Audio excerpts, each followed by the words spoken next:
Hallelujah, जय मसीह की, praise the Lord. आज का दिन मुबारक है। परमेश्वर पिता ने हमें आज का दिन दिया है कि हम उनकी महिमा के लिए जिएं।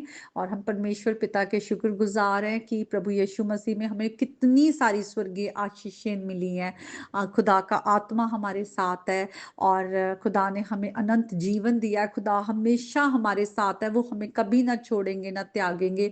खुदा बाप हमें अपना जीवित वचन देते, उस वचन के द्वारा हम परमेश्वर की इच्छा को जानते हैं और परमेश्वर हमसे बात करते हैं। इसीलिए खुदा के वचन की भूख और प्यास रखना बहुत जरूरी है। हम वचन को बहुत पढ़ें, याद करें, चलते फिरते बोलते रहें और परमेश्वर के साथ लगातार संगति में बने रहें।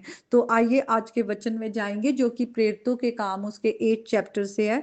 और हम 9th वर्स ऑनवर्ड अगर हम वचन को पढ़े तो वहां पर लिखा है कि सामरिया नगर में एक शिमौन नाम का मनुष्य था जो टोना करके सामरिया के लोगों को चकित करता और अपने आप को बड़ा पुरुष बनाता। और सब छोटे से बड़े तक उसे मान कर कहते थे कि ये मनुष्य परमेश्वर की वे शक्ति है जो महान कहलाती है। उसने बहुत दिनों से उन्हें अपने टोने के कामों से चकित कर रखा था, इसलिए वे उसको बहुत मानते थे।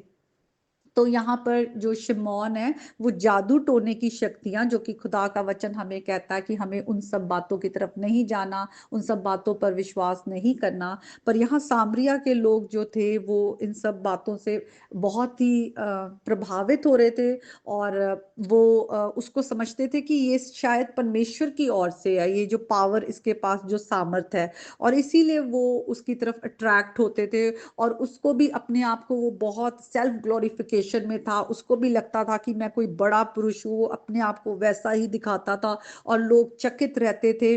और लोग उसके तरफ बहुत ही ज्यादा उसके उसका एक नाम था, वो पॉपुलर था उन लोगों के बीच में। लेकिन लिखा है जब उन्होंने फिलिपुस की प्रतीति की जो परमेश्वर के राज्य और यीशु के नाम का सुसमाचार सुनाता था, तो लोग क्या पुरुष क्या स्त्री बपतिस्मा लेने लगे। तो यहाँ पर देखते हैं फिलिपुस जो यीशु मसीह के चेले थे वो सामरिया में थे और जब वो वहां पर प्रभु यीशु मसीह के नाम का सुसमाचार वो वहां पर प्रचार कर रहे थे, तो बहुत से लोगों ने विश्वास किया और लोगों ने प्रभु यीशु मसीह के नाम से बपतिस्मा लिया। तो यहाँ पर हम ट्विस्ट देखते हैं, टर्न देखते हैं, जहाँ पर खुदा का वचन जब आता है और खुदा के वचन में सामर्थ है। हमारे जो प्रभु है वो सर्वशक्तिमान जिंदा खुदा है जिनके आगे बाकी सारी शैतानी शक्तियां वो हारी हुई हैं, वो उनके नीचे हैं।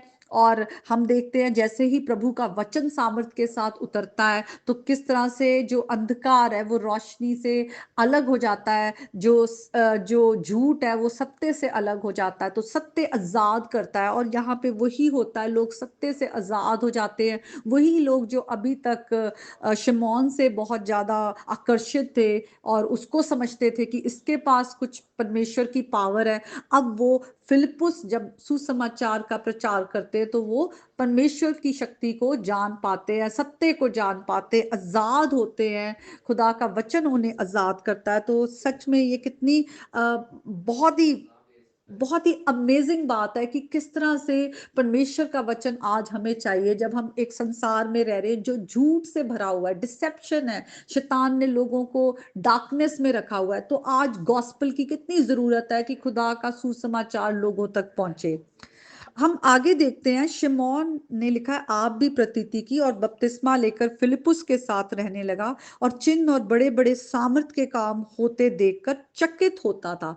तो यहाँ पर हम देखते हैं कि लिखा है कि शिमौन जो मैजिशियन था वो भी विश्वास करता है और बपतिस्मा भी लेता है, फिलिपुस के साथ रहना भी शुरू कर देता है। लेकिन अभी हम उसके हार्ट इंटेंशन जो है वो नहीं जान रहे ठीक से, क्योंकि लिखा है कि क्योंकि वो सामर्थ के काम देख देख कर चकित हो रहा था। वही शिमौन जिसके जो चिन्ह चमत्कार के काम या जादू टोने के काम देखकर लोग उससे चकित हो रहे थे, अब उसको लग रहा है कि फिलिपुस के पास भी कुछ ऐसी शक्ति है जिसके जिसके कारण ये चिन्ह चमत्कार हो रहे हैं और वो चकित हो रहा है। अब बीच में एक हम थोड़ा सा एक अलग सा वो देखते हैं पैसेज, जहां पर अब देखते हैं यरूशलेम में है, अब वहां का सेटअप है और वहां पर प्रेरितों को पता चलता है कि जो सामरिया के लोग हैं उन्होंने यीशु मसीह के नाम पर विश्वास किया है और बपतिस्मा लिया है और वो वहां पर पतरस और यूहन्ना को भेजते हैं और पतरस और यूहन्ना वहां पर आके उनके लिए प्रार्थना करते हैं कि वे पवित्र आत्मा पाएं, क्योंकि लिखा है अभी तक उन्होंने पवित्र आत्मा ना पाया था। और तब उन्होंने उन पर हाथ रखकर प्रार्थना की और लोगों ने पवित्र आत्मा पाया। पवित्र आत्मा खुदा का आत्मा है, खुद खुदा है। तो हम देखते हैं कि उन्होंने परमेश्वर का आत्मा अपने अंदर, उनके अंदर उतरा, उनके ऊपर उतरा। और आगे लिखा है, जब शिमोन ने देखा कि प्रेरितों के हाथ रखने से पवित्र आत्मा दिया जाता है, तो उनके पास रुपए लाकर कहा कि ये अधिकार मुझे भी दो कि जिस पर मैं हाथ रखूं वे पवित्र आत्मा पाए। तो अब यहाँ आकर उसके सारा उसका हार्ट जो इंटेंशन है वो दिख जाता है कि उसके अंदर सिर्फ लालच है पावर की। पहले भी वो कुछ शैतानी पावर्स के द्वारा लोगों को अट्रैक्ट करता था, जादू टोने की ताकतों के द्वारा। और अभी भी उसको है कि ये पावर मुझे मिल जाए। वो उसे, उसके अंदर प्रभु का डर नहीं है। वो अभी तक जान नहीं पाया कि पवित्र आत्मा खुद खुदा है और उसको खुदा का डर उसके अंदर आना चाहिए, खुदा के लिए रिस्पेक्ट आनी चाहिए। और वो खुदा का डिसरिगार्ड कर रहा है, खुदा को पैसे से खरीदना चाह रहा है वो। और वो ये बहुत बड़ा गुनाह करता है, देखा जाए तो ये बहुत बड़ा गुनाह है। और तब पतरस उससे कहते हैं कि तेरे रुपए तेरे साथ नाश हो, क्योंकि तूने परमेश्वर का दान रुपयों से मोल लेने का विचार किया है। इस बात में ना तेरा हिस्सा है ना बाटा, क्योंकि तेरा मन परमेश्वर के आगे सीधा नहीं। इसलिए अपनी इस बुराई से मन फिराकर प्रभु से प्रार्थना कर। संभव है तेरे मन का विचार क्षमा किया जाए, क्योंकि मैं देखता हूं कि तू पित्त सी कड़वाहट और अधर्म के बंधन में पड़ा है। तो पतरस जो है वो शमौन को ताड़ना देते हैं और उसे सीधा सीधा कहते हैं कि तेरे को प्रायश्चित की जरूरत है, तूने खुदा के आगे बहुत बड़ा गुनाह किया है, तेरा मन सीधा नहीं है, तू पाप के बंधन में बंधा हुआ है, तू मुड़ परमेश्वर की ओर। परमेश्वर शायद तेरे को माफ कर दे, तेरे गुनाह को, जो तूने इतना बड़ा गुनाह किया है। लेकिन शमौन का एटीट्यूड देखिए, वो अपने गुनाहों के लिए परमेश्वर के आगे माफी नहीं मांग रहा, वो प्रायश्चित नहीं कर रहा, उसके अंदर अभी वो टर्न नहीं आया है। बल्कि वो उनको कहता है कि तुम मेरे लिए प्रभु से प्रार्थना करो कि जो बातें तुमने कही है उनमें से कोई मुझ पे ना आ पड़े। उसके अंदर ये डर है कि उन्होंने उसको एक तरह से देखा जाए श्राप दिया है कि तेरे रुपए तेरे साथ नाश हो। उसके अंदर ये डर है, वो कह रहा है कि जो सब बातें तुमने कही है वो मेरे पे ना आ जाए। तो इसके बाद हम देखते हैं कि शमौन के बारे में कुछ नहीं लिखा कि उसने माफी मांगी या पतरस ने उसको क्या रिस्पॉन्ड किया। लेकिन आगे हम देखते हैं कि जो चेले थे वो गवाही देकर और प्रभु का वचन सुनाकर यरूशलेम को लौट गए और सामरिया के बहुत गांवों में सुसमाचार सुनाते गए।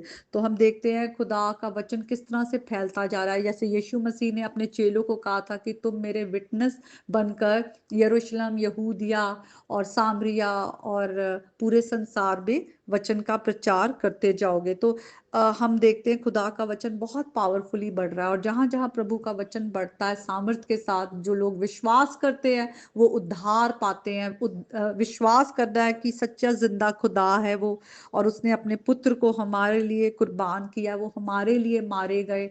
और हम पाप की जो हम हमारे अंदर जकड़न है उससे सिर्फ यीशु मसीह जो है वो हमें छुड़ा सकते हैं। और हम जब यीशु मसीह के नाम पर विश्वास करते हैं तो हमें खुदा अपना आत्मा देते हैं। तो हमें इस प्लेन गॉस्पल पर जो खुदा का सामर्थ है हमारे उद्धार के निमित्त, हमें उस पर विश्वास करना है। और आज अगर किसी भी तरह से हम सिर्फ यही देखते हैं कि ओ प्रभु यीशु मसीह के नाम से चंगाई हो रही है, प्रभु यीशु मसीह के नाम से कुछ चिन्ह चमत्कार हो रहे हैं, अगर आज हम चिन्ह चमत्कार तक ही रहते हैं तो बहुत हम लिमिटेड है। हमें सबसे पहले जानना है कि प्रभु यीशु मसीह हमें पापों से छुड़ाने आए। आज कहीं हमारा हृदय शमौन की तरह तो नहीं कि हम आज परमेश्वर का डर नहीं रख रहे और हम सिर्फ परमेश्वर से कुछ पाना चाहते हैं।